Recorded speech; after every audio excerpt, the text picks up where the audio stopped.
Presiden Joko Widodo menerima kunjungan kenegaraan Perdana Menteri Malaysia Anwar Ibrahim di Istana Kepresidenan Bogor, Jawa Barat hari Senin. Malaysia sepakat untuk berinvestasi dalam pembangunan ibu kota negara Nusantara.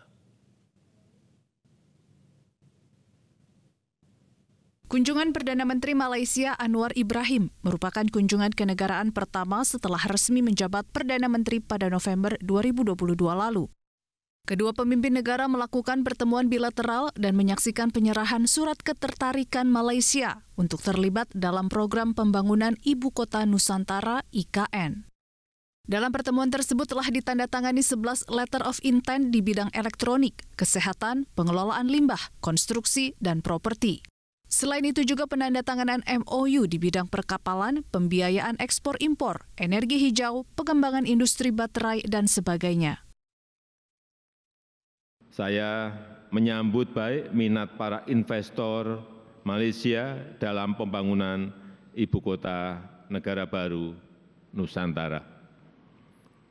11 letter of intent telah ditandatangani oleh sektor swasta Malaysia dan diserahkan kepada otoritas IKN yang bergerak di bidang elektronik, kesehatan, pengelolaan limbah, konstruksi, dan properti. Selain itu juga terdapat sejumlah MOU di bidang perkapalan, pembiayaan ekspor-impor, energi hijau, pengembangan industri baterai, dan lain-lainnya juga sudah ditandatangani. Perdana Menteri Malaysia Anwar Ibrahim mengatakan Malaysia akan turut menerapkan hilirisasi dan ekonomi digital yang diharapkan membantu pertumbuhan ekonomi Malaysia.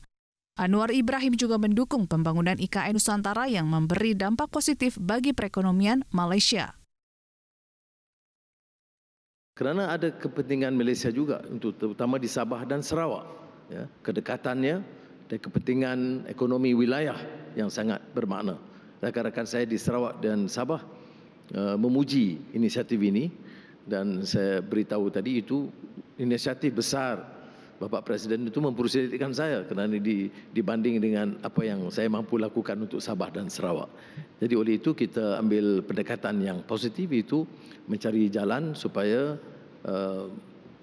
pertumbuhan Ibu Kota Negara Nusantara itu akan juga memberi manfaat kepada wilayah yang termasuk Sarawak dan Sabah. Selain itu, Presiden Jokowi menyambut baik komitmen Perdana Menteri Malaysia dalam memberikan perlindungan bagi pekerja migran Indonesia. Kedua negara juga sepakat menyelesaikan masalah perbatasan darat segmen Sebatik dan Sinapai Sesai, serta menyelesaikan perjanjian wilayah laut di Sulawesi dan di Selat Malaka bagian selatan pada tahun ini.